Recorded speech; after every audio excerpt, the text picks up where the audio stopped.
Bom dia, gente. Então, hoje a gente vai iniciar, o estudo da patologia dos processos inflamatórios. Então, nós vamos detalhar o que é uma inflamação aguda, uma inflamação crônica e no que elas culminam, que é o reparo tecidual. Então, primeiro a gente vai recordar lá da nossa aula de imunologia do que são os sinais cardinais, flogísticos, quais são os fenômenos que envolvem a inflamação aguda, os fenômenos que envolvem a inflamação crônica, o processo de regeneração que faz parte desse reparo tecidual e o processo de cicatrização que pode culminar na fibrose, que também faz parte do reparo tecidual. Então, a inflamação é uma resposta do nosso organismo contra um agente agressor, mas o objetivo dela é eliminar aquele agente agressor, seja um agente químico, físico, biológico. Como esse é o objetivo da inflamação, ela só vai parar quando ela cumprir esse objetivo.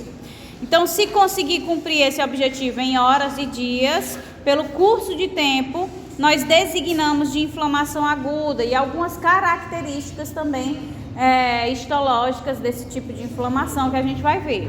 Se o agente agressor persistir por semanas ou até anos, a resposta inflamatória converte-se numa inflamação crônica, que pode culminar em mais fibrose. Por que eu digo isso? Todo processo inflamatório, como eu acabei de dizer, ele vai culminar no reparo tecidual. Esse reparo tecidual ele pode ser por regeneração ou por cicatrização. O processo de cicatrização envolve a produção de fibras pelos fibroblastos. Então, se eu tenho uma inflamação crônica é porque ela é recorrente. Então, eu vou ter constantemente o reparo tecidual. Se ela é crônica, com certeza vai ir para o lado do reparo tecidual da cicatrização fibrosa. Então, eu tenho uma tendência muito maior em uma inflamação crônica de desenvolver fibroses, que são cicatrizes mais densas, mais duras dentro do tecido que ela afeta.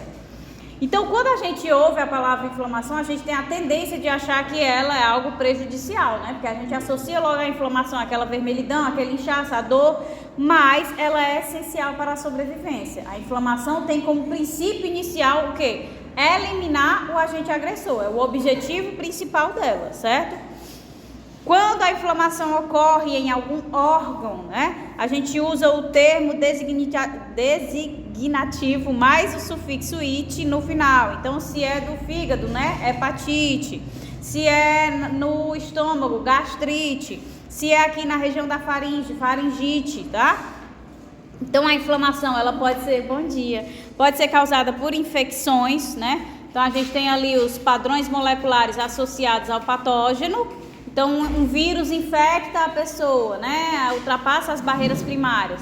Chega lá, os seus padrões moleculares, ou seja, aquilo que está, proteínas de membrana, a própria composição da membrana desses micro-organismos, funcionam como os pumps, que a gente viu lá na aula de microbiologia, de imunologia, que são aqueles padrões moleculares associados ao patógeno. E isso é capaz de o quê? De interagir com receptores de células do nosso sistema imune inato para desencadear uma resposta imune àquele agente agressor. E essa resposta imune muitas vezes envolve o processo inflamatório.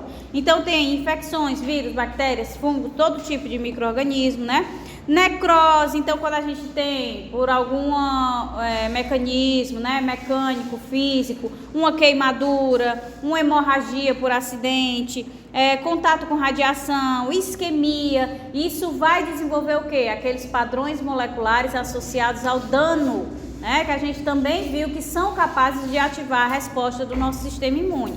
Então esses padrões, eles também ativam essa resposta imune, principalmente quando a gente se refere a padrões moleculares associados ao dano e não ao patógeno, que são os micro-organismos, a gente se refere à ativação quando esse dump, ele entra em contato com o receptor de determinada célula do nosso sistema imune, ele vai desencadear lá dentro uma cascata que vai ativar esse componente chamado aí de inflamassomo. Esse inflamassomo ele vai secretar diversas citocinas que vai desencadear todos os fenômenos do processo inflamatório, vasodilatação, a migração de células, certo?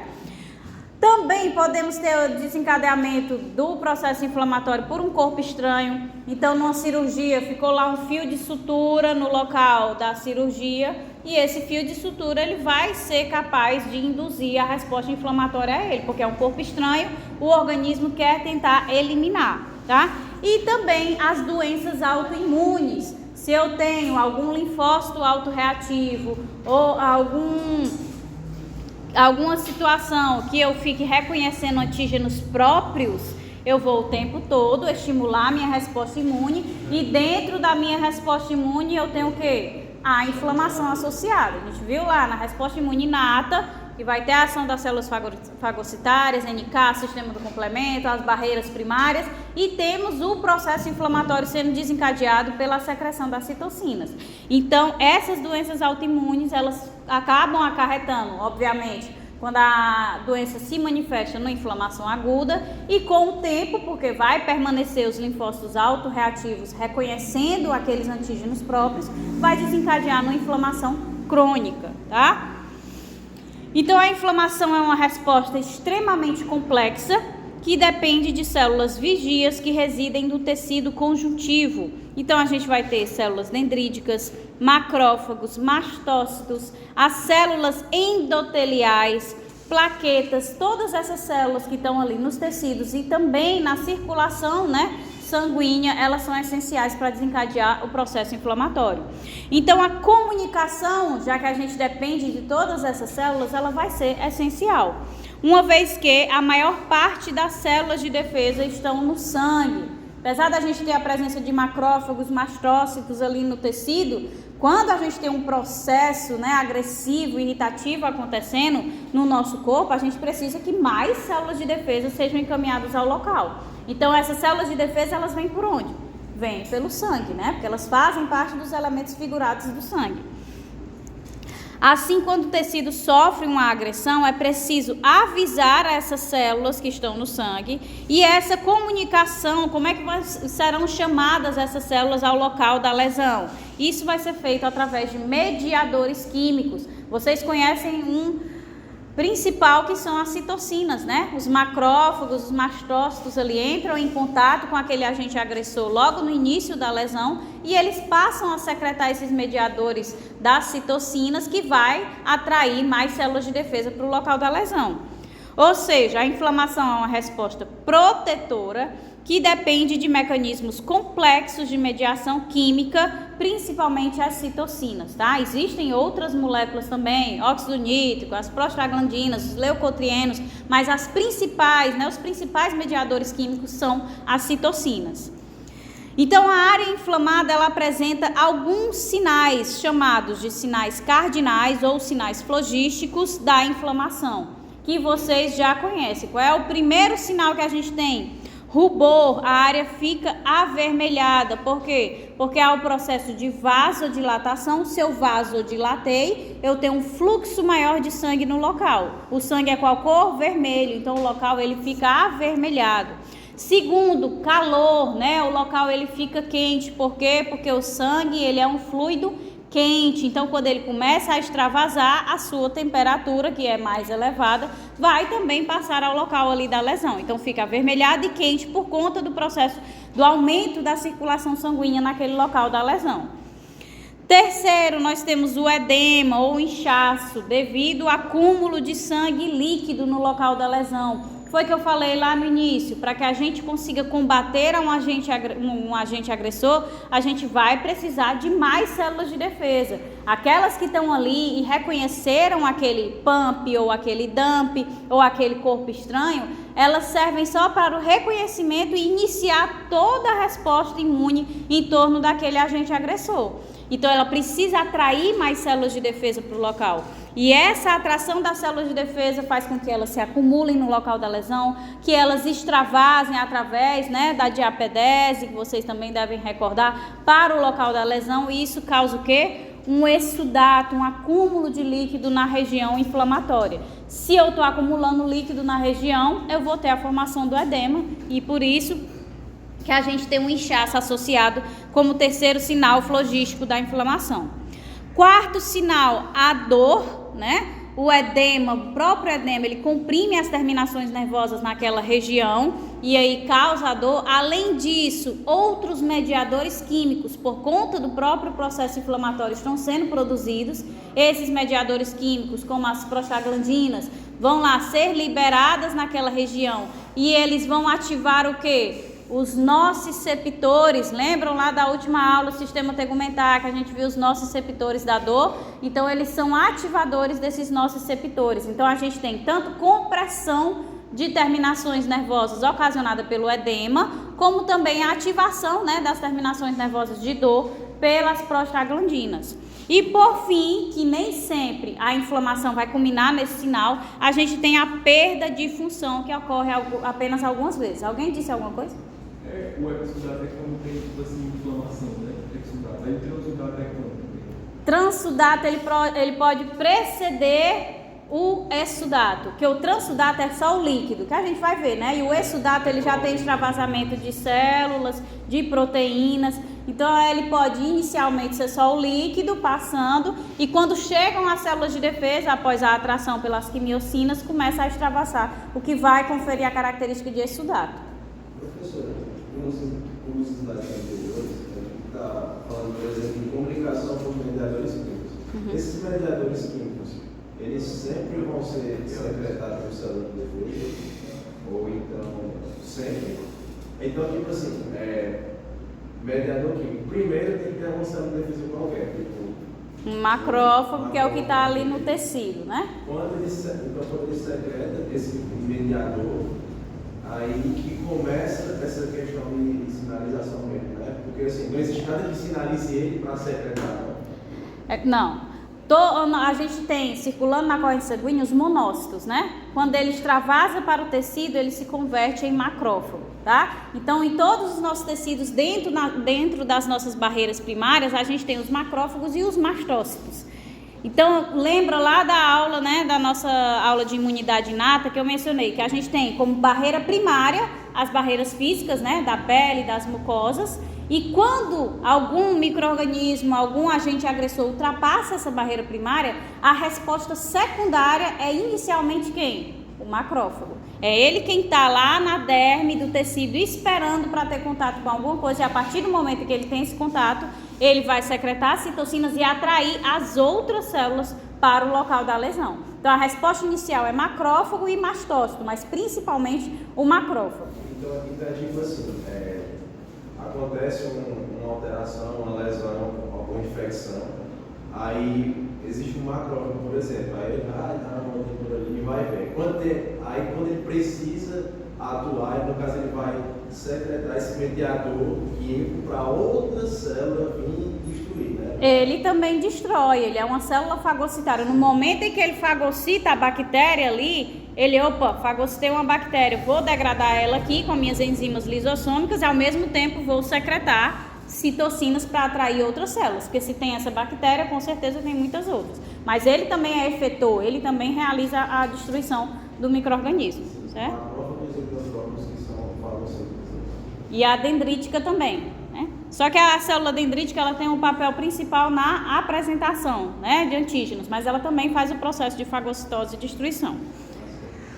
Então, temos aí os 5 sinais cardinais, né, que a gente consegue visualizar muito claramente na inflamação aguda, associada aos seus fenômenos que a gente vai ver. Então, essa figurinha é a figurinha clássica, né? Inicialmente, a gente vê aí calor e rubor, que estão associados à vasodilatação. Depois, o inchaço, que é o extravasamento do líquido, o extravasamento das células de defesa para o local da lesão. A dor devido à compressão e devido às substâncias que são secretadas no local da lesão. E se não conseguir ocorrer o reparo tecidual, né, a gente tem aí a perda de função.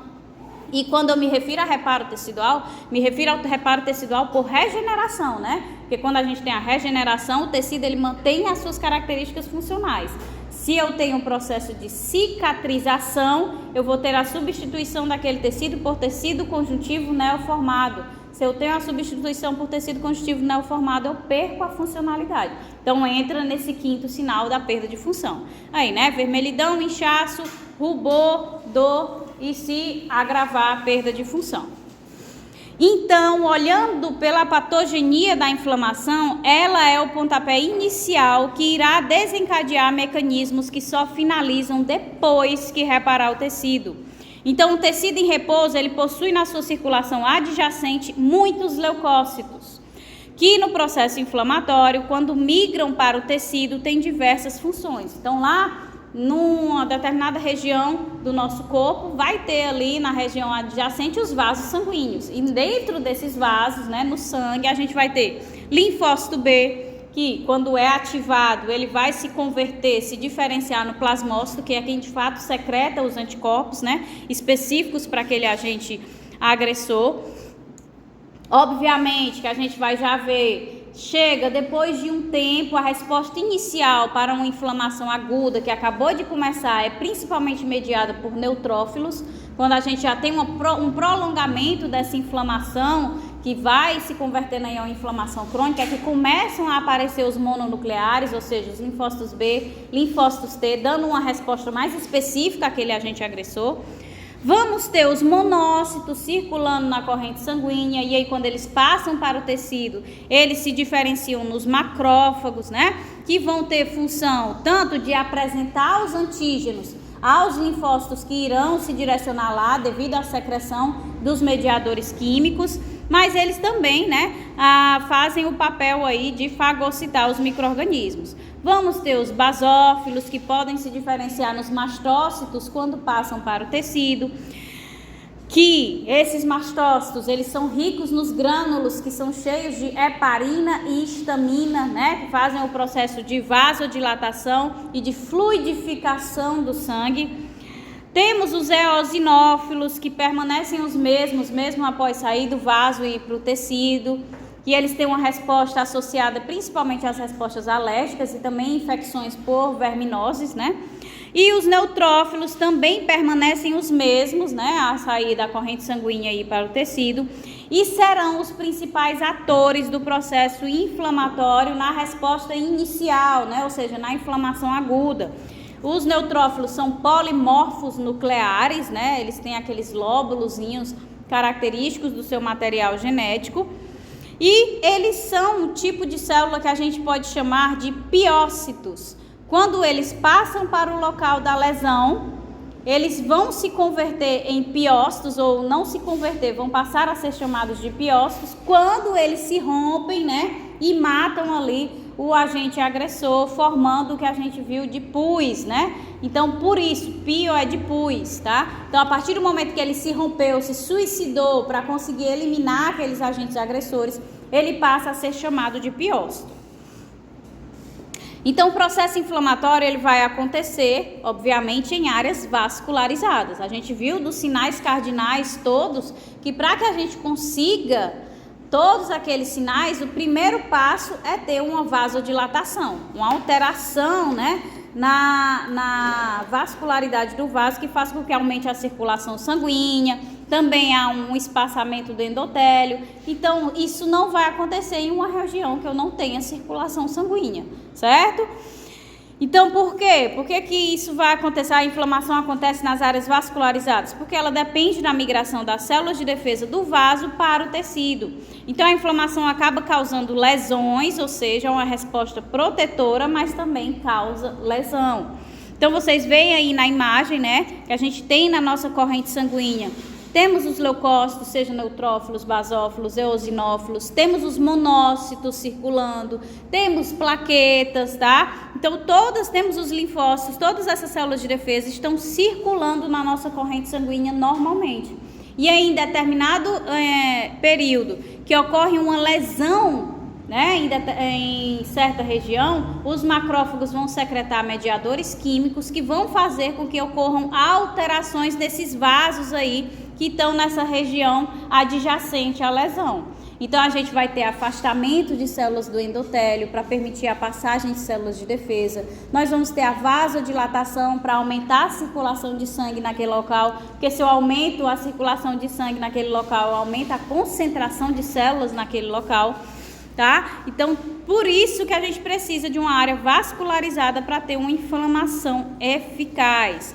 Então, basicamente, o processo inflamatório, ele depende completamente das células de defesa, né? Vocês lembram dessa figurinha aqui, que a gente viu lá na semana, né, de hematopoiese? Então, todas essas células de defesa que ficam sendo sintetizadas na nossa medula, elas vão ter um impacto, vão ter uma ação no processo inflamatório. Principalmente quem? Os macrófagos, né? E os mastócitos que já estão ali no tecido diferenciados, porque eles vão ter o primeiro contato com o agente agressor que atravessou a barreira primária. Então, eles passam a secretar os mediadores químicos que atraem as demais células de defesa. Nesse processo, vamos ter as outras células de defesa, né? As células granulocíticas, eosinófilo, basófilo, neutrófilo, que serão atraídas para o local. Vamos ter a atração de linfócitos B e T, que são uma resposta mais específica, por isso que leva um pouco mais de tempo. Então, todas essas células que a gente tem o conhecimento, elas estão associadas ao processo inflamatório, ok? Mas aí, qual a diferença entre o processo inflamatório agudo e o processo inflamatório crônico, né? Então, a inflamação, ela só vai acontecer se ocorrer um fenômeno irritativo. Então, a partir daqui, a gente começa a associar os fenômenos da inflamação aguda com os sinais cardinais, tá? Então, para que a inflamação aconteça, ela precisa que venha um agente agressor, que aconteça uma lesão em determinado local. Ela não acontece do nada, ela precisa responder a algo. E é o que a gente chama de fenômeno irritativo, que é o gatilho da inflamação. Então, supondo-se uma lesão mecânica e biológica por perfuração de uma agulha não estéril, tá? É uma situação hipotética, desencadeia-se a inflamação. Então, as células do tecido que sofreu a irritação, né, que foi perfurada pela agulha não estéril, os macrófagos que estão lá, que são macrófagos do perfil M1, eles reconhecem o PAMP, né, o padrão molecular associado àquele determinado patógeno, daquela agulha contaminada, e ele inicia a resposta àquele material agressor. Além de fagocitando, ele também passa a secretar os mediadores químicos, especificamente as citocinas e também o que? Óxido nítrico, tá? Qual é o papel do óxido nítrico? Vasodilatação. E das citocinas é principalmente atrair as células de defesa para o local que sofreu a agressão, tá? Então, eles vão começar a secretar os mediadores químicos inflamatórios que chegam à corrente sanguínea e permitem que o processo de inflamação prossiga. Então, o primeiro fenômeno, o fenômeno irritativo, é quando a agressão entra no corpo e aí os macrófagos respondem inicialmente tentando combater aquele agente agressor e secretando os mediadores que vão desencadear o processo inflamatório, desde a vasodilatação como a atração de células de defesa para o local.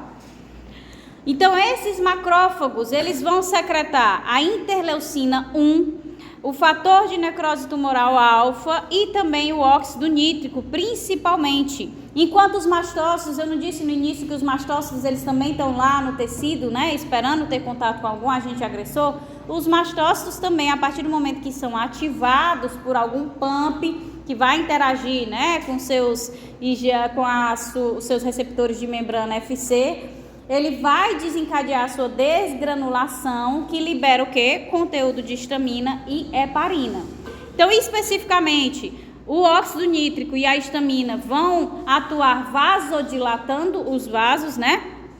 Que faz com que aumente o fluxo sanguíneo no local, dando origem ao segundo fenômeno da inflamação aguda, que é o fenômeno vascular, né? Que é o processo de vasodilatação, ou que a gente também chama de hiperemia patológica, que vai estar associado aos dois primeiros sinais cardinais da inflamação de modo geral, que é a vermelhidão e o calor. Então, vocês estão vendo aí na imagem, a partir do momento que o óxido nítrico e a histamina atuam sobre as paredes desse vaso, eles vasodilatam as paredes do vaso, e aí o que é que faz?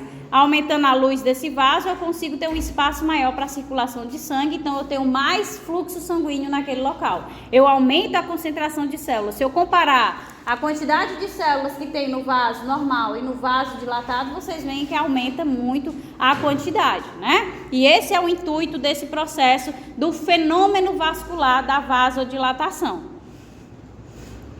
Além de aumentar a quantidade de sangue no local, a inflamação precisa também, né? Eu não quero só que chegue mais sangue, eu preciso que chegue também mais células de defesa no local da lesão. Então, para isso, os mediadores, a interleucina 1 e o fator de necrose tumoral alfa, que eu mencionei, que são secretados pelos macrófagos, além do óxido nítrico, são eles que vão ativar o que a gente chama de fenômeno exsudativo, tá? Que acarreta em duas mudanças no local da lesão. A primeira mudança é a mudança exsudativa, que vai gerar o edema no local da lesão. Por quê? Porque a gente vai começar a ter um acúmulo anormal de líquido no interstício. Como nós estamos aumentando o fluxo sanguíneo naquele local, né? Aumentou o volume sanguíneo naquele local, vai começar a escapar mais líquido para o tecido do local da lesão.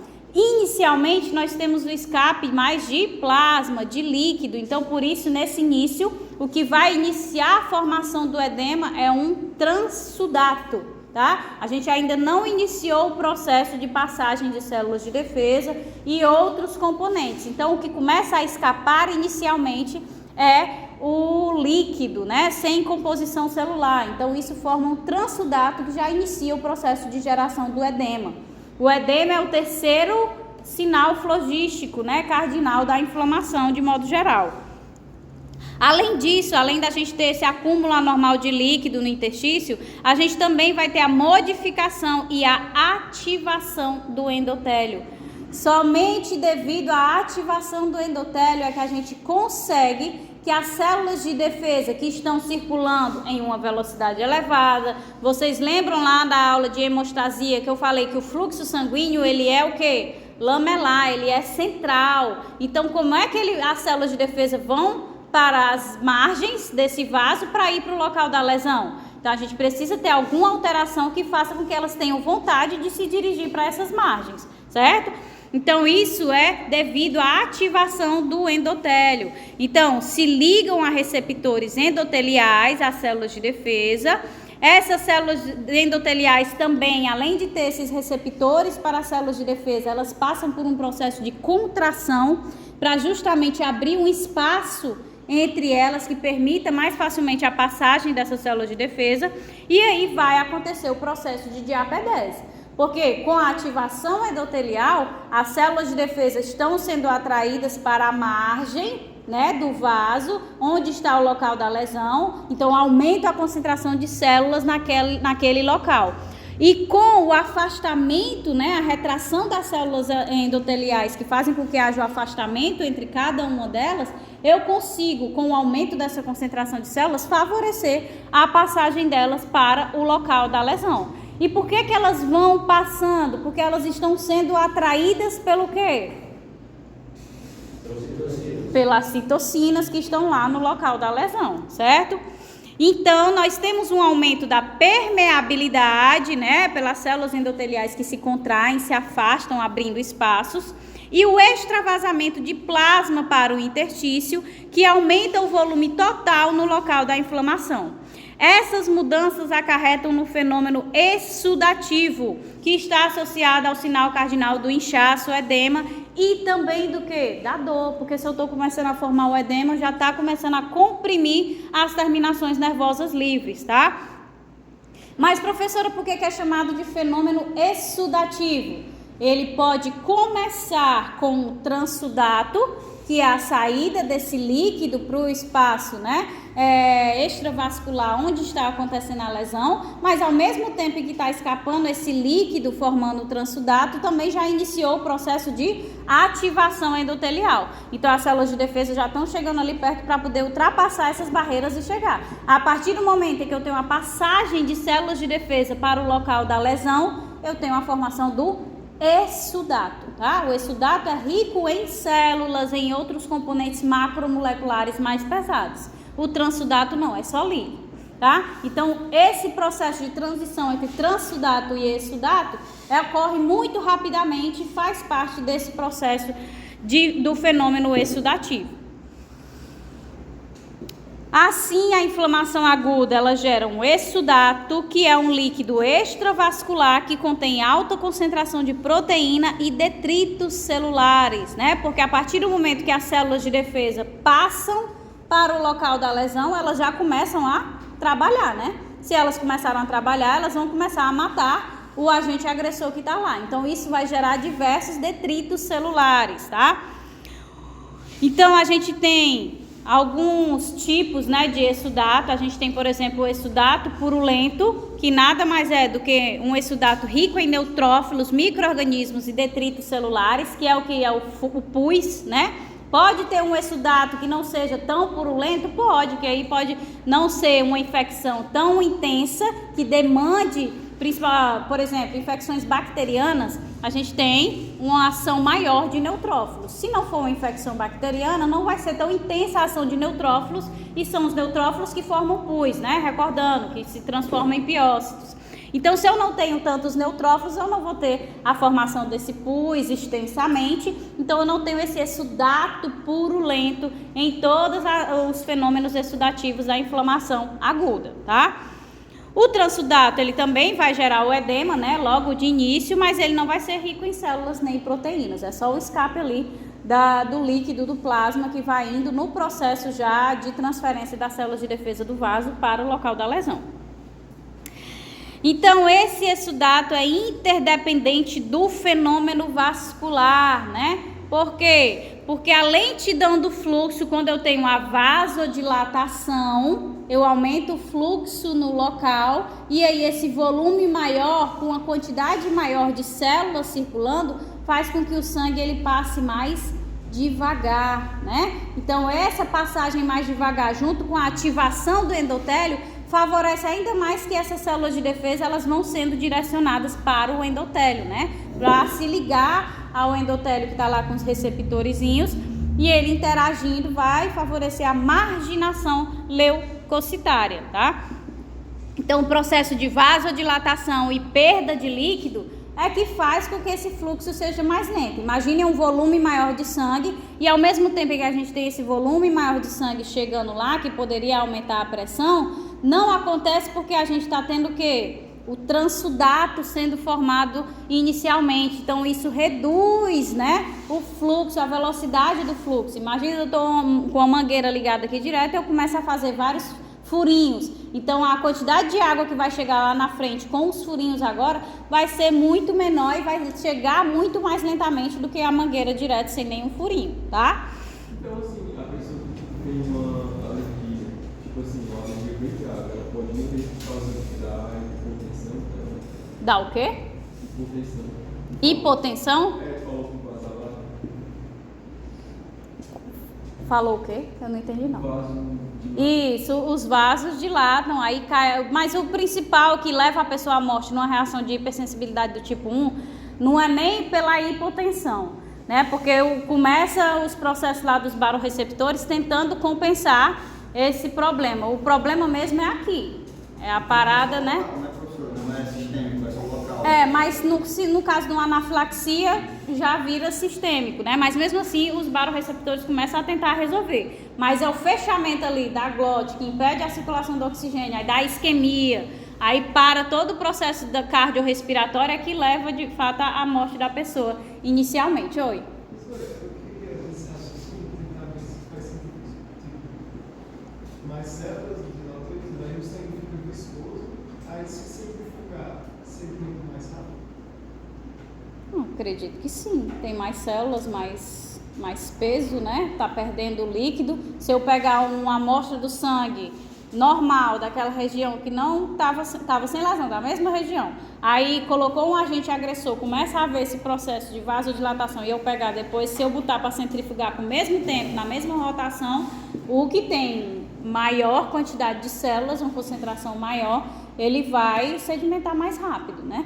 Que apesar da concentração, né, de elementos figurados e tudo ser normalmente no sangue constante, aqueles 56 com aqueles 44 de plasma e tal, então, apesar de ser mais ou menos constante, quando a gente está no processo inflamatório, aumenta ali pela estase sanguínea desencadeada pelo primeiro processo, que é o fenômeno vascular, causa essa estase sanguínea, então a gente acaba acumulando células naquela região. Então, se eu pegasse a amostra justo daquela posição, ia precipitar mais rápido, porque eu tenho muito mais células. Por quê? Porque elas estão se empacotando, elas estão aderindo ao endotélio e estão começando a se empacotar, que a gente vai já ver nesse processo de adesão, que a gente está só fazendo superficial.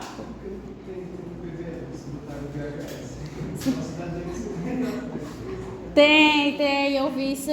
Tem até que a gente não vai ver, mas eu queria que vocês lessem lá no livro. Tem. Como é, meu Deus? É a parte final. Não sei se é depois de reparo ou se é antes. Que tem os processos, né? Aí tem esse negócio da velocidade de hemossedimentação, aí tem a proteína C reativa, essas partezinhas que eu queria que vocês olhassem, que a gente não vai ver. E tem toda essa parte lá no livro. Oi. Qual é a diferença entre exudato e transsudato? O exudato é rico em células e proteínas. O transsudato é só o líquido. Ele não tem célula e não tem proteína, tá? Mas o local que eles vão ver, tipo pra Sim. Então ele é pessoal de plasma. É o quê? Então o transsudato é tipo plasma ou água. Mas o plasma. O plasma tem proteína, né? É mais o líquido mesmo, né? Água, eletrólitos, né? Toda a outra composição do plasma, sem as macromoléculas que são as proteínas. Então, a gente tem aí, né? A lentidão do fluxo devido à vasodilatação e à perda de líquido no início do processo da formação do transsudato, que faz com que ocorra uma estase sanguínea no local. Essa parada, entre aspas, né, do sangue no local, favorece a marginação dos leucócitos, ou seja, se eles estão indo para a margem, eles vão começar a aderir no endotélio, ou seja, também favorece a adesão leucocitária. O volume do sangue, hiperemia, o volume aumenta, o fluxo, né, a velocidade do fluxo, na verdade, ela diminui, né? Porque é como se estivesse formando um trombo. Esses neutrófilos vão aderindo ali no endotélio, aí eles vão formando uma bola de neutrófilos que estão esperando a sua vez para passar. Então, imagine que tem agora um obstáculo. Então, esse fluxo ele acaba ficando menor, de velocidade menor naquela região. Eu posso dizer que o transsudato é mais exudado sem soluto. No livro fala que o transsudato é só pobre em proteínas, né? Tem que somente algumas. Mas tem Certo, mas tem. Ah, Não é só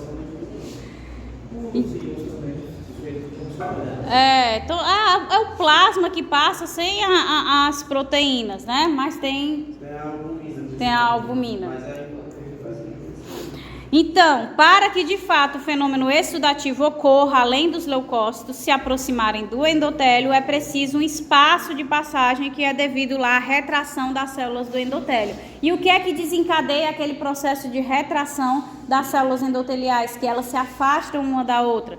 Principalmente é desencadeado pela histamina e a bradicinina, tá? Bradicinina é uma cinina que existe normalmente dentro das células, tá? E aí ela vai ser degradada em determinado sinal, né? Ela precisa de um sinal externo e ela vai ser degradada em bradicinina, que também tem esse papel aí similar à histamina. E o que é que elas vão fazer? Vão ativar as células do endotélio a retrair. Por quê? Porque elas vão ativar proteínas do citoesqueleto a fazerem ligações cruzadas. Então, quando o citoesqueleto faz essas ligações cruzadas, ele puxa a célula, ele começa a retrair. Lembra lá do processo de apoptose, que tinha essa fase semelhante, só que era devido principalmente ao ácido, né? Então, a acidose fazia com que o citoesqueleto ele retraísse, é o processo inicial da apoptose.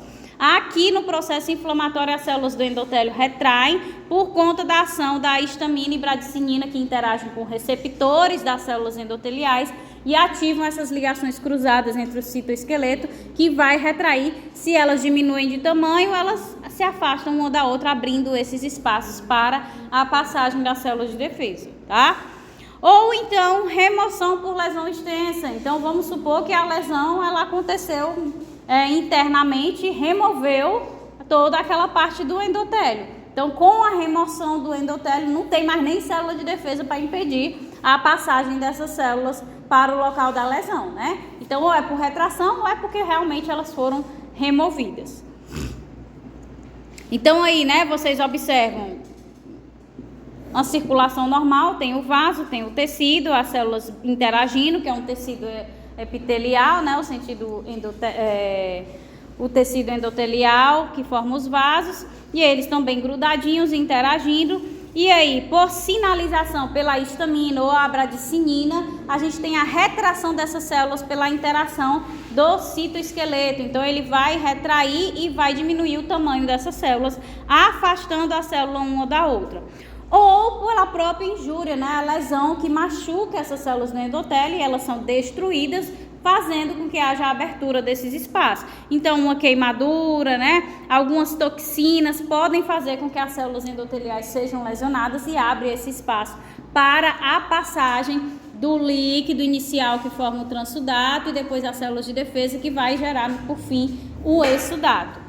Então, nesse processo, né, de formação desse exsudato, o sistema linfático ele também é afetado. Na tentativa de drenar o exsudato, os vasos linfáticos e os linfonodos recebem detritos necróticos e agentes agressores e sofrem inflamação e acúmulo de exsudato também, ficando edemaciados, que é o que a gente conhece por linfagite ou linfadenite. Então, quando a gente está com uma infecção que tem aquele linfonodo, aquela bolinha, por quê? Porque ele está drenando o tecido e acabou indo o quê? Indo bactéria para ele, indo o próprio exsudato, edemaciando ele. Então, tudo isso gera também a inflamação do próprio sistema linfático. Ele também é afetado por esse processo.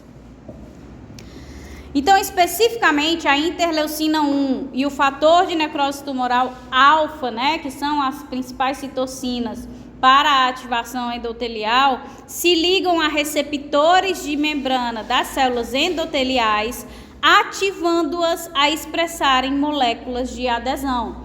Então, o macrófago chegou lá, teve contato com o agente agressor. O que é que ele vai secretar? Principalmente interleucina 1, fator de necrose tumoral alfa e o óxido nítrico. O óxido nítrico vai favorecer o fenômeno inicial, o fenômeno vascular de vasodilatação. A interleucina 1 e o fator de necrose tumoral vão favorecer a ativação endotelial. De qual forma? Eles se ligam a receptores de membrana que existem nas células do endotélio. A partir do momento que interagiram com esses receptores, desencadeiam, né, várias cascatas dentro da célula endotelial que fazem com que ela expresse na sua membrana lá do vaso sanguíneo, voltado para a luz do vaso sanguíneo, moléculas chamadas de selectinas e integrinas, tá?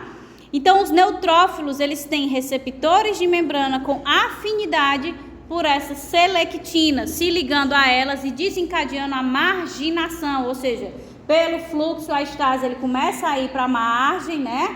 E também por quê? Porque ele está sendo atraído pela selectina que está sendo exposta pela célula endotelial. Aí ele vai lá e se liga a essa selectina, que é o que a gente chama do primeiro processo, que é a marginação leucocitária. Gustavo? É porque eu tô sem o computador. Aí as alterações que eu fiz para a aula de hoje, eu não consegui botar, eu só tinha o PDF da aula do semestre passado, entendeu? É muito complicado passar o mandado da aula. Não. Vídeo do YouTube, é mesmo. Depois da aula, porque eu ainda não tô com o computador, eu não consegui salvar nos pequenininhos no PDF no celular, sabe? Aí deu tempo. Só dá para salvar o grande, aí o grande eu não mando nada, entendeu? Eu só mando os pequenininhos, porque aí não tem como, a conversão é mais difícil.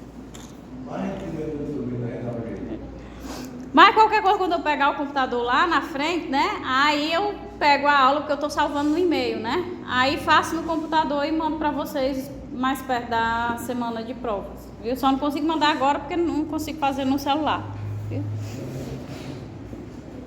Então, inicialmente nesse processo, né, primeiro a gente tem que ter a ativação do endotélio, que é feita pela interleucina 1 e pelo fator de necrose tumoral alfa, que vai fazer com que as células endoteliais expressem selectinas e integrinas. Depois disso, né, os neutrófilos, eles têm receptores para essas selectinas e essas integrinas, Então a estase sanguínea, né, essa velocidade de fluxo baixo e a atração pelas selectinas fazem com que os leucócitos, principalmente os neutrófilos, vão para a margem do vaso, o que não aconteceria normalmente. Então eles vão atraídos pelas selectinas para a margem do vaso, que a gente chama de marginação leucocitária. Após isso, após esse processo, a gente vai ter o que a gente chama de rolamento desses neutrófilos por essas selectinas. Por quê? Porque a interação entre o receptor do neutrófilo e a selectina, ela é uma interação fraca. Então ele veio aqui, se ligou à selectina da célula endotelial. Aqui do lado tem outra célula endotelial expressando a selectina. Ele, opa, deixa eu ir para essa aqui, aí ele vai. E aqui tem outra, ele vai. Então é o que a gente chama de rolamento neutrofílico, tá? Então até o momento ele vai rolando, até o momento em que esses receptores se encontram com as integrinas ou ICANS, tá? Essas integrinas aí, já os neutrófilos têm receptores que interagem com elas de forma forte, tá? É uma adesão forte, diferente com as selectinas. Então, a partir do momento em que eles se ligam fortemente, isso vai começar a causar o quê? Um acúmulo de neutrófilos naquela região. Chegou bem aqui, tem a integrina, ele se liga fortemente. Tem várias integrinas expressas, então vem um neutrófilo, vem outro, começa a se acumular um neutrófilo em cima do outro, né? Que é o que eu falei, começa a ter aquele acúmulo de células, cada um esperando o seu momento de atravessar ali o endotélio e chegar no local da lesão.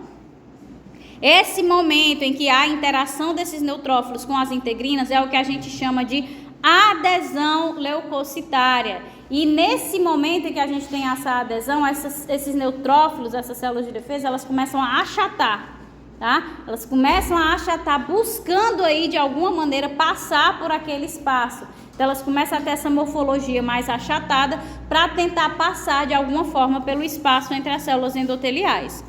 Dessa forma, com o aumento da permeabilidade e a maior concentração de neutrófilos, isso vai favorecer a ocorrência da transmigração saindo do vaso para o tecido. Então, a gente tem o espaço ali, mas se a gente não tiver esse acúmulo de células que acaba pressionando essa passagem, né, e essa interação forte com a integrina, essa transmigração, essa diapedese não vai acontecer. Então, a gente precisa que tenha uma interação forte para ele ficar parado lá e vir outras várias células de defesa se acumularem lá e acabarem empurrando ele a passar por entre o endotélio, fazendo o processo de diapedese, tá? Esse processo todo, ou seja, o processo de ativação, né, do endotélio pelas citocinas da interleucina 1 e do TNF-alfa, a marginação desses neutrófilos interagindo com as selectinas, o processo de rolamento desses neutrófilos até chegar às integrinas e a sua adesão ao endotélio ali, quando se liga à integrina e começa a se acumular várias células de defesa, tudo isso a gente chama de ativação endotelial, certo? Oi. Macrófago. Então aí é o que vocês estão visualizando. Lá vem o leucócito circulando, né, no centro do vaso, na região lamelar. E aí observem que ao mesmo tempo em que ele está ali circulando, uma bactéria infectou essa região desse tecido aí. Quem é que vai ter o primeiro contato com essa bactéria? O macrófago, né? Então ele faz a fagocitose dessa bactéria. Observem que ela já está dentro dele, ó.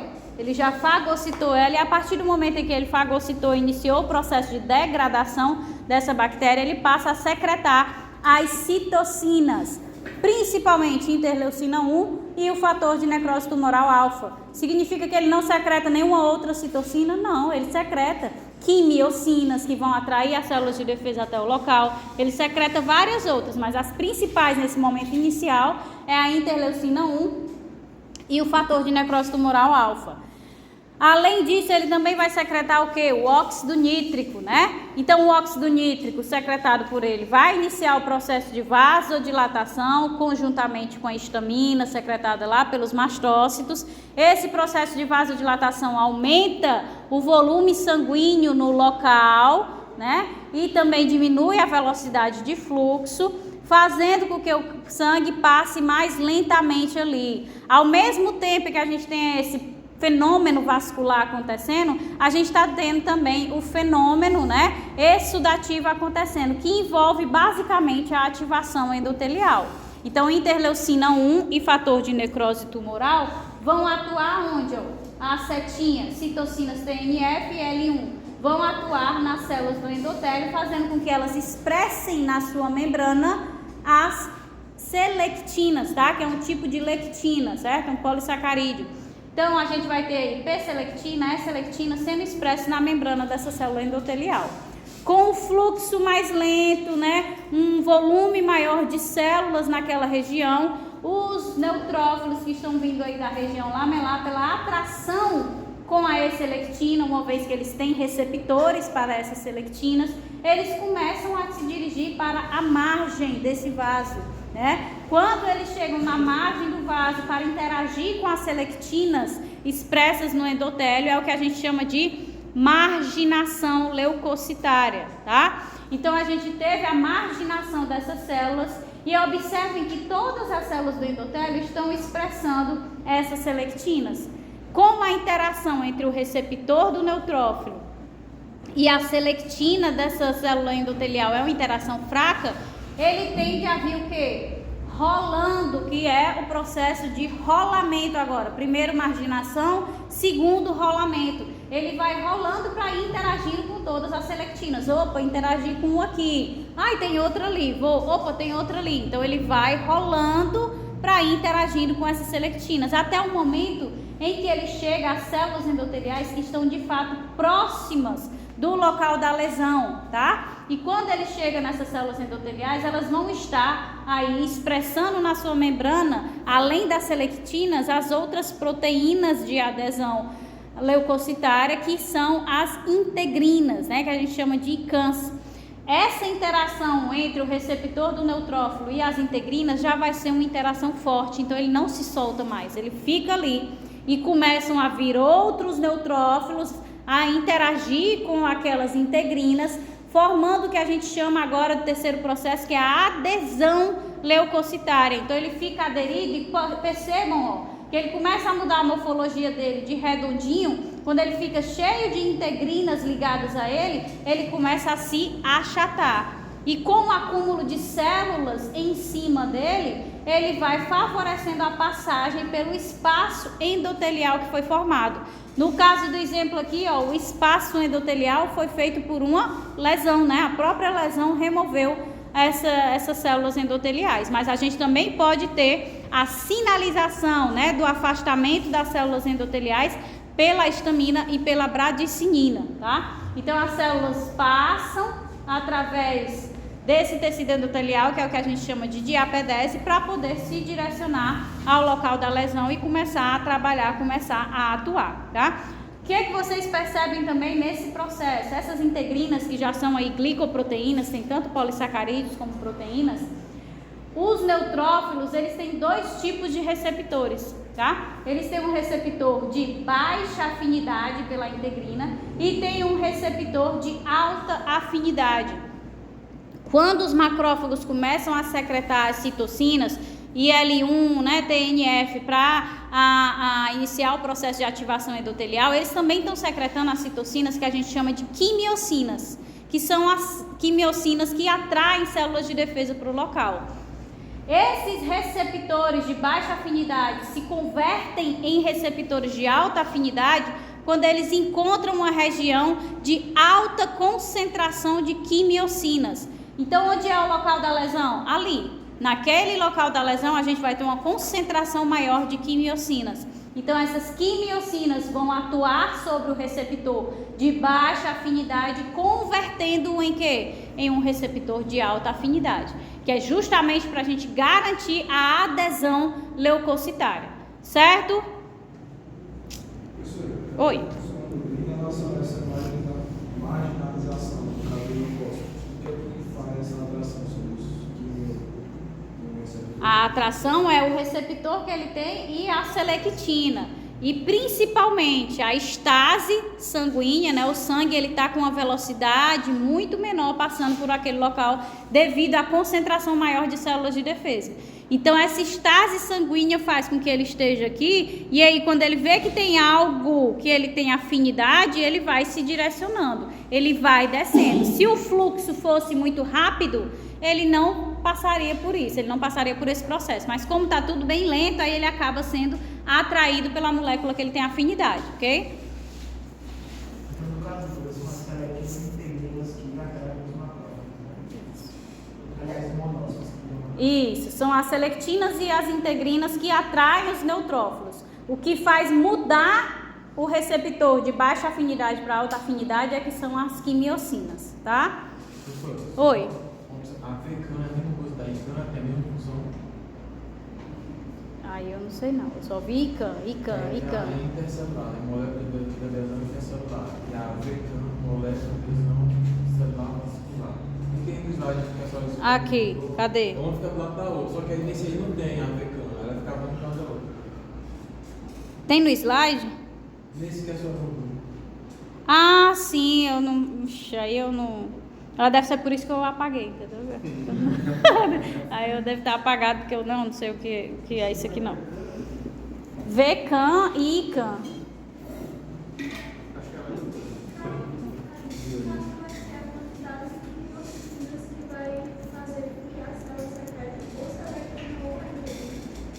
Não.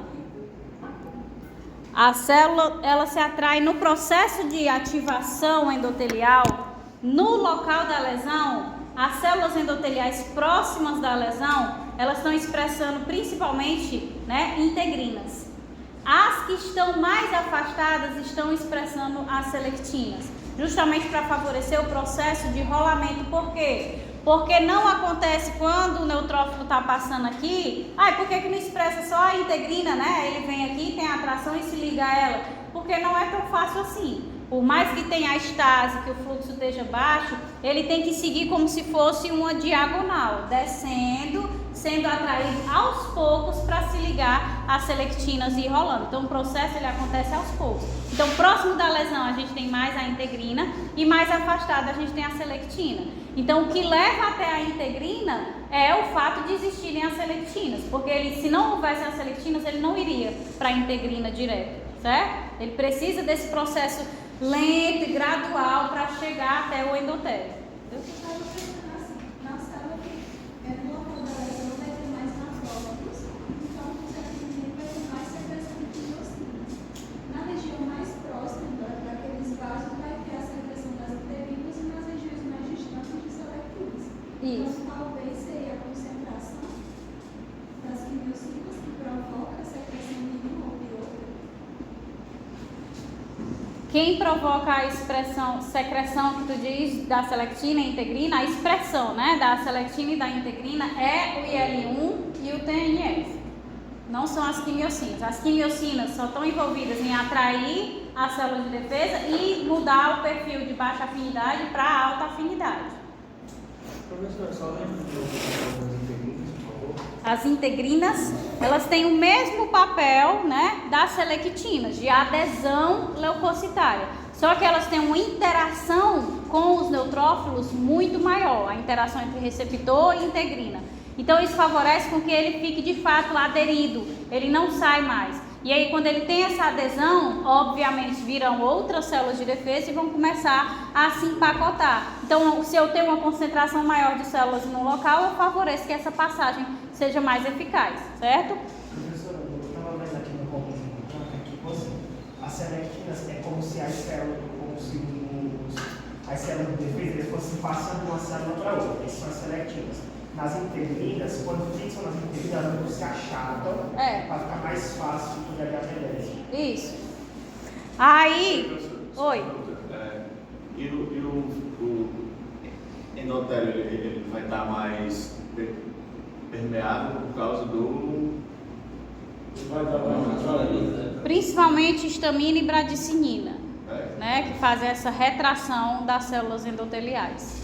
tá? Mas obviamente o processo de vasodilatação contribui para isso, mas o afastamento mesmo, de fato, ou é uma lesão, né, como na figura anterior, que rompeu mesmo as células endoteliais, ou é a histamina e a bradicinina que fazem com que elas retraiam através das ligações cruzadas do citoesqueleto. Isso aí acontece só perto da lesão mesmo, né? Professor, então, tipo assim, inicialmente é como se fosse um caso de repouso. Aí tem o leucócito, e nele tem os receptores de seletina e integrina. Integrina, isso. Pronto, seletina e integrina. Aí primeiro precisa dessa interação com as seletinas, e aos poucos os receptores de integrinas eles vão se tornando mais ativos, vai interagir. Exato. Quanto mais próximo da lesão, maior é a conversão de baixa afinidade em alta afinidade. Mas à medida que se aproxima, proporcionalmente a interação vai aumentando também. A interação com o quê? A interação do receptor de integrina com a integrina. Beleza, aí depois que todos estiverem interagindo, é que ela vai se acatar para concluir. Isso. Depois que ela se ligou fortemente, ela começa uma mudança de morfologia mais achatada, até mesmo pela compressão com as outras células que vão se acumulando, e isso favorece a passagem. Isso o Robin disse que quando se fica umas integrinas, ela para de ficar rolando. Se achar, para conseguir passar pelo espaço das células que é justapostas. Exatamente. Então aí, pessoal, vocês estão vendo ó, um corte histológico. A gente tem um tecido aqui nessa ponta, tá? Próximo da mão. Ali vocês veem bem vermelhinho que são as hemácias, tá? Que é justamente o vaso. E vocês veem uma marginação leucocitária, ele se aproximando do endotélio, e a gente sabe que isso caracteriza uma marginação leucocitária, uma inflamação aguda. Por quê? Porque quando a gente vai aumentar, né, a lente, a gente vê que são neutrófilos. Então essa abundância de polimorfos nucleares é característico da inflamação aguda do processo de marginação leucocitária. Eu vejo essa divisão clara entre o vaso, onde está cheio ali de hemácias, né, do sangue, e o tecido. Ainda não começou a acontecer o quê? O extravasamento para o tecido, ou seja, a formação do exudato no tecido que foi lesionado. A gente ainda está na fase de marginação.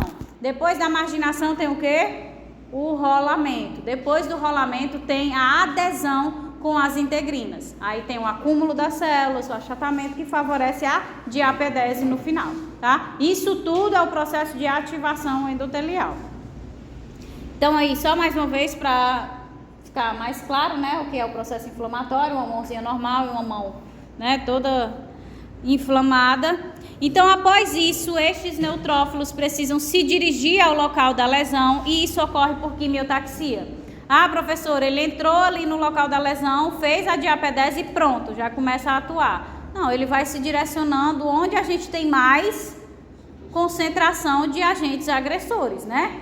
Então, o macrófago, ele pegou uma bactéria aqui, ele começa a secretar quimiocinas aqui. Outro macrófago pegou aqui e começa a secretar quimiocinas aqui. Então, todos aqueles neutrófilos que estão entrando, eles vão se dirigindo para as regiões onde tem mais bactérias para poder, de fato, atuar sobre aquela maior concentração.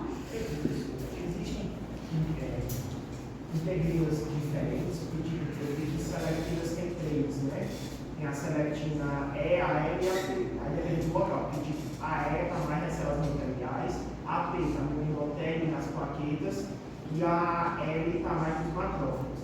Mas no caso também, a integrina é só um tipo? Eu acho que deve ter mais, porque tem um VECAM, né? Eu acho que tem mais. Eu olhei no box aqui, você tem mais de um tipo de integrina, né? Tem VECAM, que a senhora botou ali mais. Mas nesse aí tem, né? É os tipos, né? Essa VECAM, ICAM. Pronto, tem vários tipos. ICAM é molécula da lesão intercelular e VECAM é molécula da lesão de células vasculares. São todas integrinas,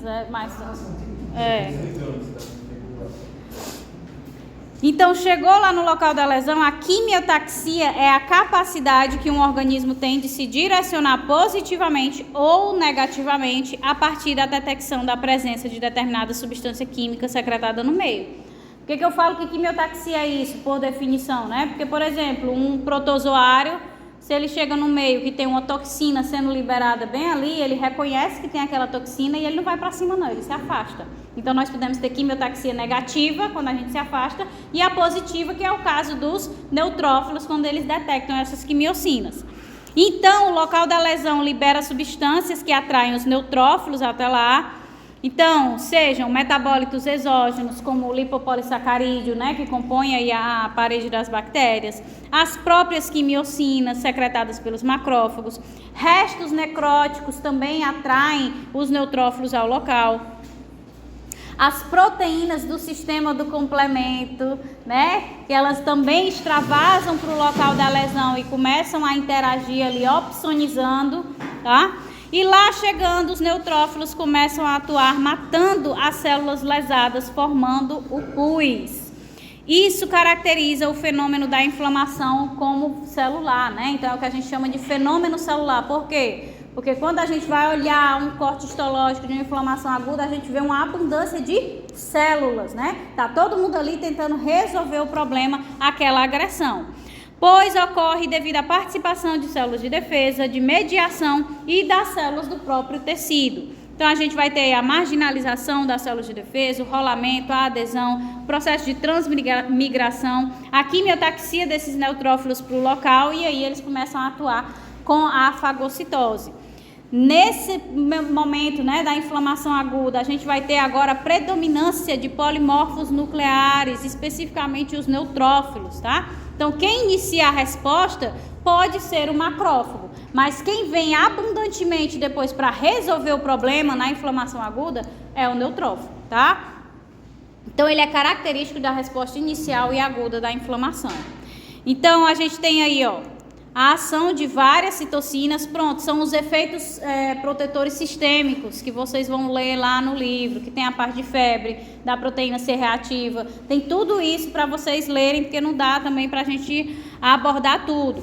Então aí, a interleucina 1, né, o fator de necrose tumoral, eles contribuem para a inflamação no local, né, porque eles vão aumentar a adesão das moléculas de defesa.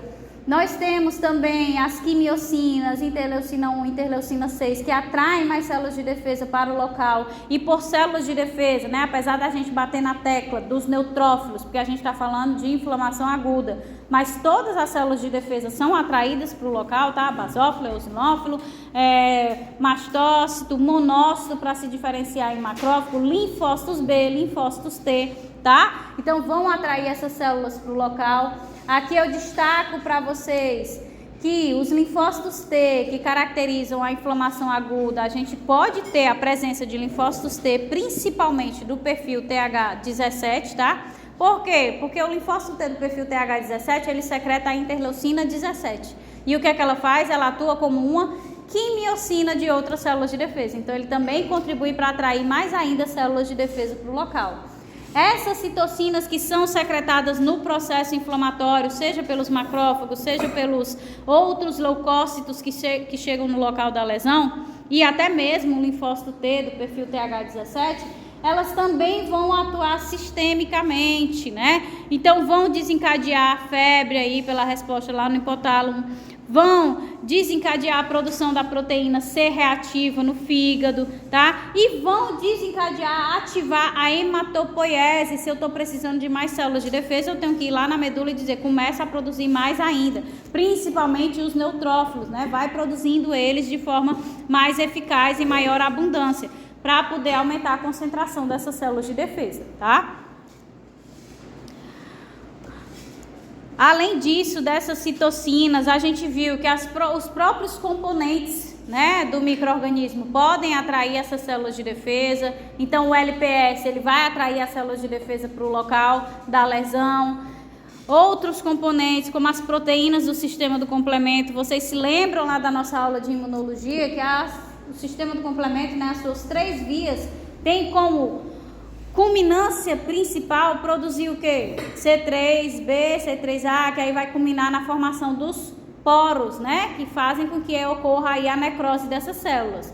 Mas nesse processo que culmina na formação do MEC, que vai formar o poro que necrosa a célula, ou seja, mata essa bactéria, a gente também tem o quê? Na clivagem do C3, a gente produz C3a e C3b, né? O C3A era o quê? Anafilotoxina, ou seja, desencadeia o processo inflamatório, tá? Na clivagem do C5 também, C5A, C5B, o C5A também é uma anafilotoxina. Então, as próprias proteínas do sistema do complemento que chegam lá também vão desencadear um aumento do processo inflamatório. O C3B, o C5B funcionam também como opsoninas, né? Então, eles se ligam ao micro-organismo e marcam aquele micro-organismo para ser degradado pelas células fagocitárias. Então, as proteínas do sistema do complemento atuam aumentando o processo inflamatório, também vão atrair as células de defesa fagocitárias através do processo de opsonização e também tem a capacidade de destruir aquele agente agressor quando forma aí o MEC, ok? Então, só para vocês terem noção que os mais diversos fatores podem atrair essas células de defesa ao local da lesão, desencadeando o processo inflamatório. Mas fica evidente que na inflamação aguda a gente tem uma preponderância de neutrófilos, né? Por várias razões. Primeiro, eles são muito mais numerosos no sangue, tá? Eles respondem mais rapidamente às quimiocinas e aderem mais firmemente às P-selectina e S-selectina. Lembram que eu falei anteriormente que aquele processo de marginação leucocitária que vai aderir a essas selectinas o próprio nome diz o quê? Marginação leucocitária. Então, qualquer um pode fazer esse processo. Mas quem tem uma aderência maior, uma força maior, apesar de ser uma ligação fraca, é o neutrófilo. Então, eles acabam sendo mais abundantes pela sua quantidade maior, porque eles têm uma interação, né, uma afinidade maior por essas selectinas. E aí, após eles entrarem nos tecidos, os neutrófilos apresentam uma vida de curta duração, né? Eles vão sofrer apoptose aí cerca de 24 a 48 horas, tá? Porém, também ocorrem outras células. Os macrófagos sobrevivem por mais tempo e podem proliferar nos tecidos, normalmente tornando-se a população predominante nas reações inflamatórias prolongadas, ou seja, crônicas. Então, a gente tem a ação inicial dos macrófagos, mas quem predomina ali na resposta inflamatória aguda é os neutrófilos. Quando eles não vão conseguindo responder, aí a gente tem um aumento da concentração de macrófagos, porque aquela inflamação aguda está se convertendo de aguda em crônica, tá? Em certas infecções, o infiltrado celular é dominado por neutrófilos durante vários dias. Nas infecções virais, a gente tem a presença dos linfócitos do perfil TH17, tá? Que podem, inclusive, ser as primeiras células a chegar, e o papel deles é o único de secretar a citocina da IL-17, que atrai células de defesa para o local. Algumas reações de hipersensibilidade também são dominadas por linfócitos ativados, macrófagos e plasmócitos, né?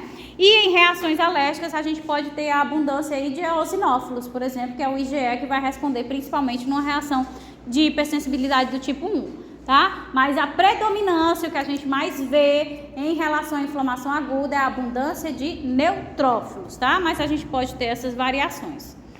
Então, esses neutrófilos, eles têm uma morfologia lobular, né? Que depende da forma desse núcleo.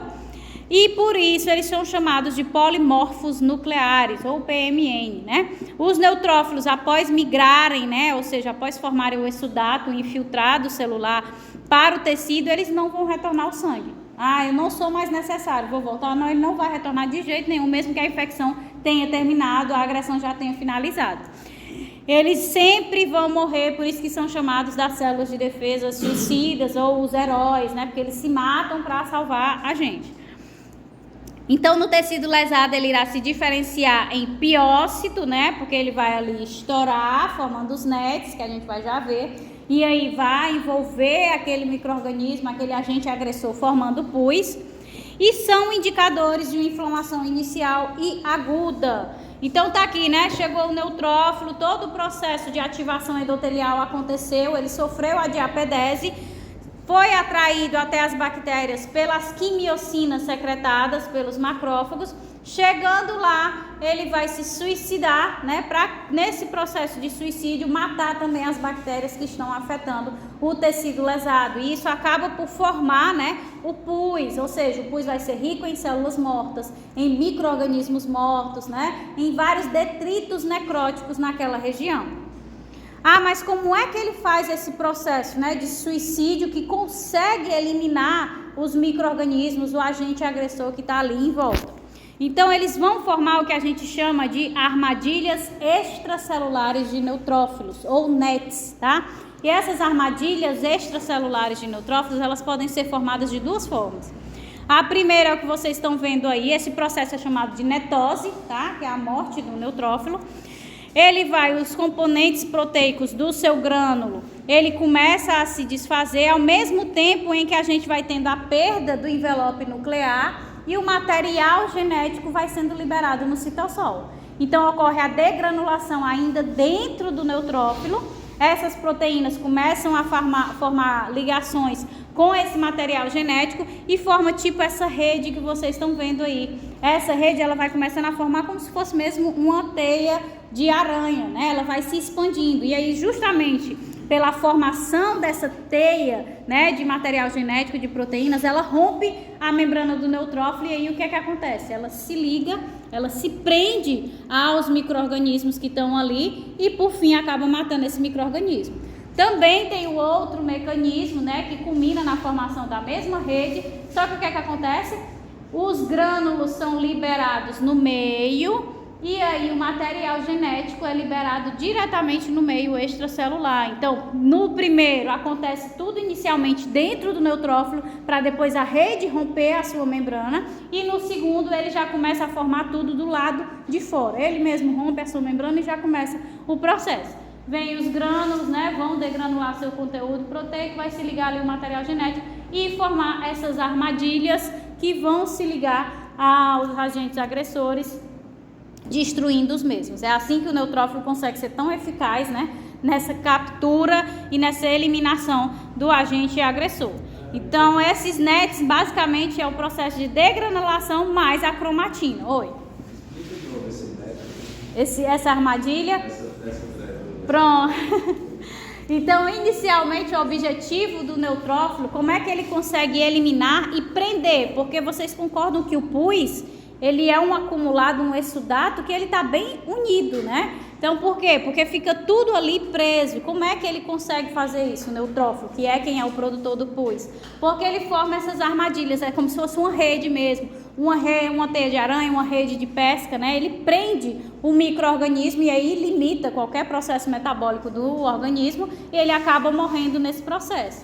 Então, inicialmente, a gente pode ter o processo de degranulação e de liberação da cromatina acontecendo dentro do neutrófilo, e aí começam a haver interações proteicas com a cromatina, formando essas armadilhas, essas redes. E aí elas vão crescendo, ó, o material genético ele vai se descondensando por essa interação com essas proteínas, ele vai descondensando e vai abrindo, vai chegar uma hora que ele vai expandir tanto que ele vai romper a membrana do neutrófilo e aí matando ele, mas a rede está ali feita para poder, né, envolver o micro-organismo. Esse é o primeiro mecanismo. Começa o processo de formação dessa rede dentro dele e uma hora ela cresce tanto que rompe a membrana do mesmo. O segundo é quando o neutrófilo ele já libera já direto no meio externo. Ele libera tanto os grânulos que contêm as proteínas, os componentes que vão interagir com a cromatina, como já libera a sua cromatina direto no meio. E aí ele começa a formar a armadilha diretamente no meio. E nesse processo ele consegue ser mais expansivo, porque quando ele vai formando, ele já vai pegando o que está ali perto. Então ele não espera para começar a atuar. Ele já no processo de formação do NET, ele já vai pegando o micro-organismo e capturando para eliminar. Então, de toda forma, sim, o neutrófilo vai romper, mas meio que existem duas armadilhas. A armadilha, no final das contas, é a mesma. Existem duas formas de fazer a armadilha. Uma começa internamente e a outra já começa externamente. Qual é a atitude que faz que vai ser um ou outro? Aí tem que ler esse artigo aqui da Nature. Vamos aceitar,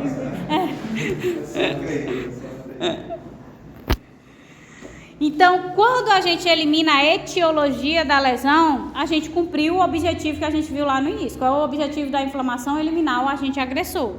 No entanto, mesmo depois que a gente elimina o agente agressor, Permanece no local o quê? As células necrosadas, né? O pus formado com os neutrófilos, o próprio exsudato, espécies reativas de oxigênio, o próprio óxido nítrico. Então, esses componentes, a gente sabe, espécie reativa de oxigênio, né? Os componentes da necrose, eles têm capacidade de causar lesão. Oi? Isso aí do neutrófilo seria de uma necrose? Isso aí do neutrófilo é uma necrose? É tipo uma necrose, por isso que chamam o processo de netose, né?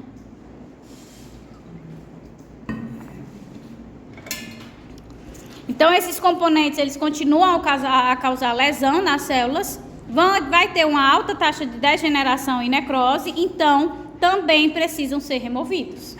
Esse é o fenômeno alterativo, ou alguns livros também chamam de fenômeno necrotizante, que é aquele que já acabou o agente agressor, mas a gente precisa agora eliminar o que aquela agressão deixou, né? Que também continua causando agressão. Então, o vírus foi eliminado, mas todos os restos que ele deixou lá estão causando lesão ainda. Então, a gente precisa resolver essas substâncias que foram deixadas, ou seja, precisa acabar com o fenômeno necrotizante, o fenômeno alterativo. O sinal cardinal da dor também está associado ao fenômeno alterativo. A gente parou nos fenômenos lá, né? No fenômeno exudativo que gera o edema, e o edema está associado tanto ao sinal cardinal do inchaço, como ao sinal cardinal da dor pela compressão das terminações nervosas livres. Mas a gente também tem associado aqui o sinal da dor com esse fenômeno alterativo. Por quê? Porque quando a gente começa a ter a morte das células, né, seja do micro-organismo, do próprio neutrófilo que está ali estourando a sua membrana, o que é que acontece na região da lesão? A gente tem um aumento da liberação de fosfolipídios, porque várias membranas estão se rompendo, tá? Esses fosfolipídios, eles vão ser convertidos ao ácido araquidônico pela enzima fosfolipase A2, né?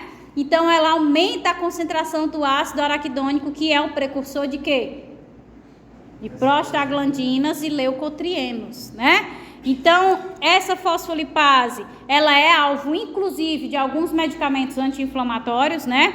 E, do tipo corticosteroidal, ou seja, um esteroide, como a prednisona, ela vai atuar nisso aí, fazendo com que o ácido araquidônico nem seja sintetizado, porque ela inibe a fosfolipase A2. Mas, a partir do momento em que esse ácido araquidônico foi sintetizado, ele vai ser convertido em prostaglandinas e leucotrienos pelas enzimas ciclooxigenases, né? Tanto a COX-1 como a COX-2. Então, para atuar no processo anti-inflamatório causado por essas substâncias, se faz muito uso aí da aspirina, né? Que já vai ser um anti-inflamatório não esteroidal, porque ele inibe a COX-1 e a COX-2, então a gente impede aí a síntese desses mediadores químicos que acabam gerando a dor. Então, essas ciclooxigenases acabam sintetizando essas prostaglandinas e leucotrienos que sinalizam a dor para as terminações nervosas dos nociceptores, né? E além do mais, elas causam ainda mais vasodilatação. Prostaglandinas e leucotrienos, além que a gente só fala disso quando fala de dor, né? Das prostaglandinas principalmente. Mas eles também são mediadores que ativam a vasodilatação. Se eu estou aumentando ainda mais a vasodilatação, eu estou aumentando ainda mais o edema, estou aumentando ainda mais a compressão de terminações nervosas livres, tá?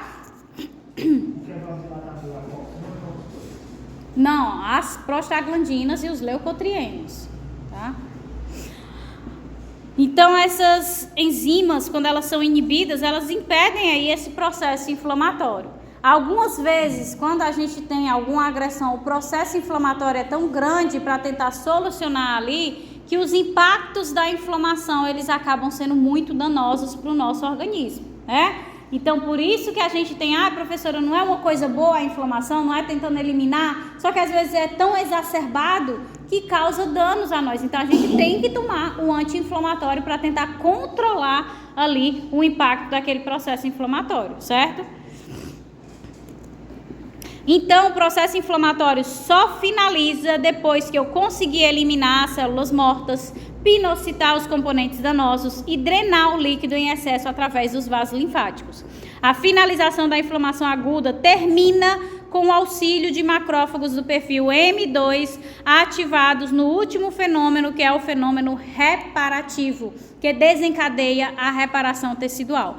Então, o que é que acontece? Quando a gente começa a ter o acúmulo de neutrófilos, de pus naquela região, eliminando o agente agressor, os macrófagos têm a capacidade, através, né, dos seus diversos receptores, de reconhecer que a infecção ela terminou, ou ela pelo menos está em níveis controlados. Eu tenho células de defesa suficientes para combater aquilo ali.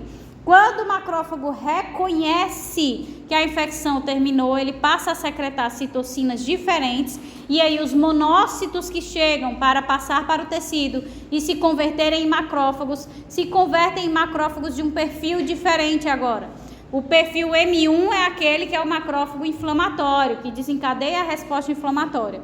Esse da fase final é o do perfil M2. E esse macrófago do perfil M2, ele vai secretar inúmeras substâncias que desencadeiam um reparo tecidual. Por quê? Porque vai ativar a formação de novos vasos sanguíneos, vai ativar células, né, basais que estão em estado basal a irem para o estado ativo, os fibroblastos especificamente, para iniciar o reparo tecidual, o processo de cicatrização.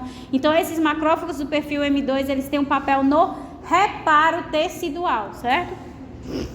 Só para entender um pouco sobre a inflamação, porque essa inflamação é uma coisa natural que faz com que o nosso corpo repare algum dano que é acontecido. Aí, quando a gente toma uma inflamatória, a gente está meio atrapalhando isso, né? Exato. Mas, às vezes, essa reação, foi o que eu acabei de falar, é tão intensa que vai causar dor, né?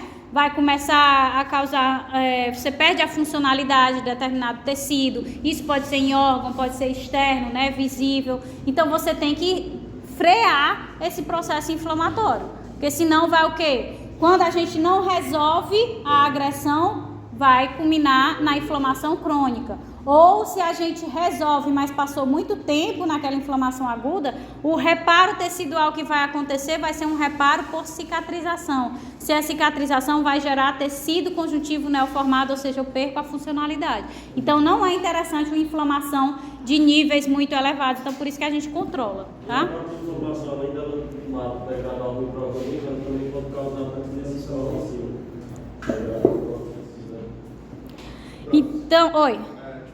Meio que em relação a essa pergunta, a alergia é mais ou menos isso às vezes, né? Porque fecha muito a garganta, algo assim, e é uma tentativa de ajudar o corpo, mas na verdade não dá certo. Pois é, é uma resposta exacerbada a algo que não era para ter uma resposta tão grande, né? A hipersensibilidade do tipo 1.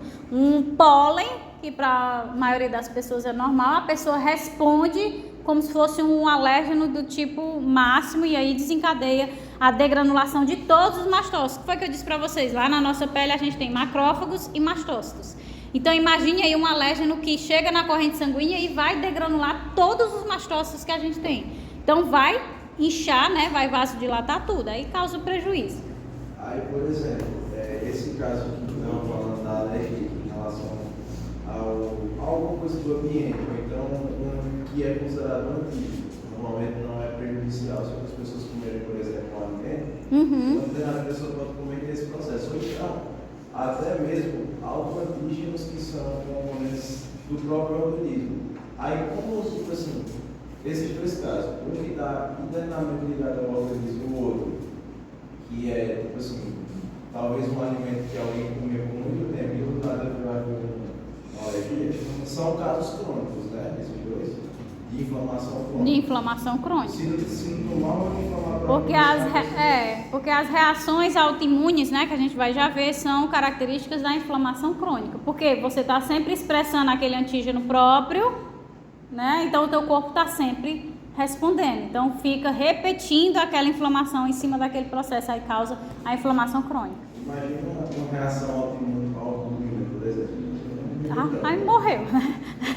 Não, mas doença autoimune é bem difícil, viu? Então, o fenômeno reparativo envolve repor o tecido que foi lesionado, né? Se o tecido pode voltar ao estado inicial, o reparo se dá por regeneração. em que o mesmo tipo de tecido substitui a área lesada, né? Principalmente em tecidos que têm células lábeis, que estão constantemente se proliferando. Então, é mais fácil desse tecido se regenerar. Se o tecido afetado não tem essa capacidade de se regenerar, eu só tenho a opção de repor a área lesada com tecido cicatricial fibroso, né?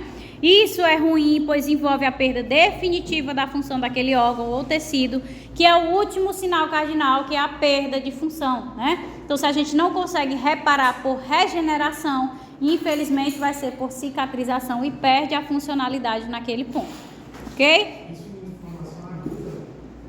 Inflamação aguda. A inflamação aguda, ó, ela tem 3 finais. A inflamação aguda, ela pode evoluir para a resolução, né, normal, finalizou o objetivo de eliminar o agente agressor e aí termina com reparo tecidual por regeneração, ou a inflamação aguda, ela não consegue ter essa resolução e ela progride para a inflamação crônica, em que é um período mais prolongado, ou ela evolui para a cura, só que o reparo que acontece após a eliminação do agente agressor não foi possível ser feito por regeneração. Teve que ser feito o reparo tecidual por cicatrização. E aí a gente perde aí a função daquela determinada região, tá? Tanto inflamação aguda como inflamação crônica podem evoluir para a cicatrização por fibrose, tá? O reparo tecidual ocorre para ambas, seja por regeneração, seja por cicatrização. O que a gente vê mais comum, né, na inflamação crônica é a fibrose. A cicatrização, ela tem a característica de ser um tecido cicatricial fibroso. Fibrose é quando a gente coloca que aquelas fibras que foram sintetizadas, elas já são mais rígidas, mais densas, que é principalmente o colágeno do tipo 1. Quando a gente está aqui nesse processo de cicatrização fibroso, a gente ainda está sintetizando colágeno do tipo 3, né? A fibronectina, que são fibras que vão formar um tecido conjuntivo neoformado, mas ele não é tão denso, não é tão duro e rígido quanto o tecido conjuntivo neoformado fibroso, que acarreta na fibrose, tá? Então a gente dá a pausa agora. Não, peraí, dá não. Que vai ter aí só aqui as especiais, aí a gente vai pra crônica e vocês dão um intervalo, viu? Eu tô achando que não vai dar tempo. Então, embora essas características gerais sejam atribuídas a reações inflamatórias mais agudas, né? A gente tem alguns padrões morfológicos especiais, muitas vezes que estão sobrepostos a elas, ou seja, uma abundância de neutrófilos, né? O exudato, sinais cardinais, dependendo da gravidade da reação, da sua causa específica, do tecido e o local particularmente envolvido. Então, isso pode ter variações dessa inflamação aguda.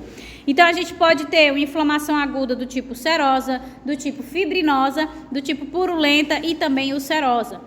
A serosa é marcada pela exsudação de fluidos pobres em células nos espaços criados pelas lesões da superfície epitelial, na pele. Por exemplo, uma queimadura não cria aquela bolha? Essa bolha é uma inflamação aguda do tipo serosa, que se eu pegar aquele exudato que está gerando aquele edema, né, aquela bolha, ele vai ter uma quantidade de células muito pequena, extravasa muito mais plasma, né, com as proteínas, do que os componentes celulares de defesa de fato, tá? Então, vai ter a exudação desses fluidos nesses espaços, principalmente na superfície epitelial, e também é muito comum aonde? Nas cavidades do corpo, as que são revestidas pelo peritônio, pela pleura, pelo pericárdio. Esse acúmulo de líquido nessas regiões é chamado de efusão. Então, se vocês olham o corte histológico ali, isso aqui é da pele, tá? Então, se vocês olham, tem um espacinho branco com algumas poucas células, né? Que se a gente botar um aumento, vai ser os neutrófilos chegando ali. Mas o que é predominante? Um espaço em branco. Por quê? Porque é só o líquido, tá? Então, esse tipo de inflamação aguda, que a gente vê embaixo chegando, os neutrófilos ali se acumulando, mas eles não estão adentrando o exudato. Então, ele tem essa característica de um exudato com menos componentes celulares. Tem proteína, né? Tem toda a parte do plasma ali, mas os componentes celulares, eles não são tão abundantes como o normal da inflamação aguda, tá? Já a inflamação aguda fibrinosa, ela gera um exudato fibrinoso devido a extravasamentos vasculares intensos que alteram a permeabilidade e permitem a passagem de proteínas grandes como o fibrinogênio, a fibrina que forma o coágulo, favorecendo, além da fibrose, a coagulação local, tá? Então, quando a gente tem aí uma lesão muito extensa no endotélio, aí acaba favorecendo, porque quando a gente secreta aquelas citocinas, né, em um local de lesão, a gente também atrai aqueles componentes que vão formar o quê? O tampão plaquetário, né? E o que é? Plaqueta mais fibrinogênio, tudo que vai ativar a formação daquele tampão. Então, aumenta a concentração deles no sangue. Com o rompimento desse endotélio, começa a passar essas proteínas e esse exudato fica rico nessas proteínas macromoleculares, fibrinogênio e fibrina, gerando um aspecto mais fibrinoso na região.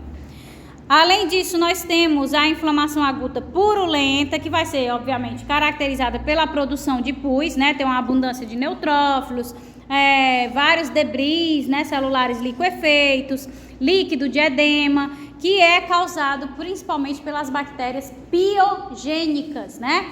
Então, essas bactérias significa que, quando não é uma bactéria piogênica, eu não tenho a formação de pus? Tem, só que é aquele pus que está sendo formado controlado. Ao mesmo tempo em que o neutrófilo está formando net, envolvendo os componentes ali para a destruição, ele também está sendo removido, né? Ao mesmo tempo está acontecendo essa remoção. Mas quando a gente tem bactérias piogênicas, a produção desse pus é tão intenso que muitas vezes o que é que culmina? Na formação de um abscesso, né? Então o pus ele vai ser externado através desse abscesso, ok? Na úlcera ocorre uma escavação de um órgão ou tecido pela destruição ou pela descamação de tecido necrótico inflamado. Então vai acontecendo ali, né, a morte celular, a necrose no ambiente inflamatório, só que aí começa a ser removido esse tecido necrótico e não reposto. Então vai formando esse buraco, né, essa descamação. É mais comum em mucosas, né, e também na pele. A gente consegue visualizar mais nessas regiões. Geralmente as inflamações aguda e crônica coexistem no processo da inflamação crônica ulcerosa, tá? Então só para vocês visualizarem, ó, na fibrinosa, a gente tem ali o pericárdio do coração. Aquele pericárdio era para estar todo, né, brilhantezinho, não tem umas partes brilhantes, né? Ele era para estar todo assim, tá? Ele é para ser liso, ele não é para ter aqueles acúmulos alaranjados de fibra. Aquilo ali é fibra ocasionada justamente pela inflamação aguda fibrinosa. Tem o escape do fibrinogênio, da fibrina, e começa a formar essas redes proteicas no pericárdio.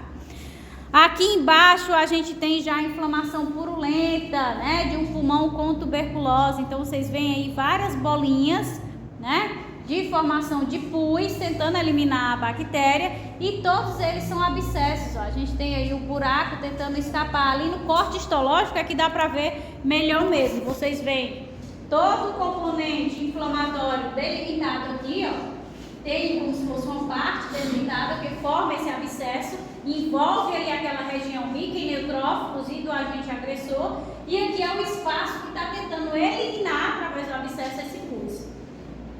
E a última lá em cima é essa descamação, né, essa formação desse orifício, que é o processo de ulceração, e no corte histológico também fica bem fácil da gente visualizar que de fato formou um buraco, né, porque o tecido necrosado está sendo removido, mas ele não está sendo reposto.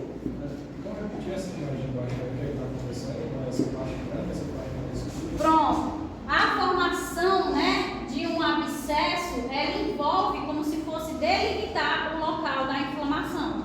Então, ele está envolvendo, ele está como se fosse afastando o local que está com a inflamação aguda purulenta muito extensa, e ele começa a separar ele do resto do tecido para tentar limitar o processo inflamatório. Isso é a formação de um abscesso. E ele vai ter sempre aqui um canalzinho para onde ele vai tentar externar aquele conteúdo purulento, aquele pus, certo?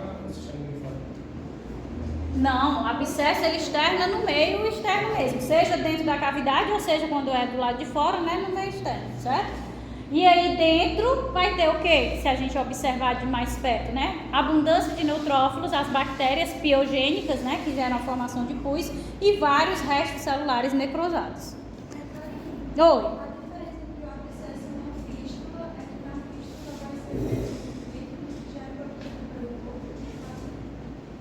Não me recordo em fístula. Fístula a gente vê lá nas istes, aí eu não me recordo não. A fístula geralmente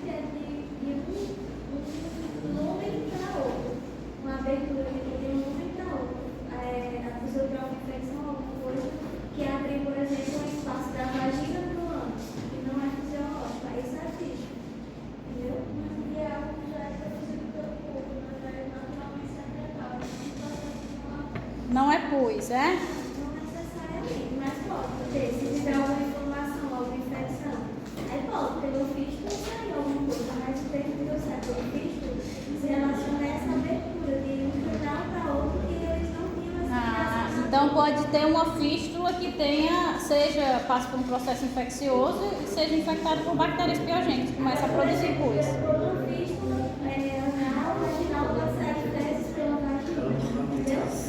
Só um exemplo.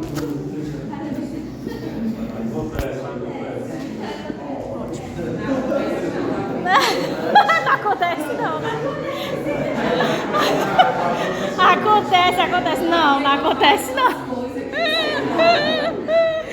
Ei, pois eu vou dar a pausa agora pra gente ir pra crônica, tá?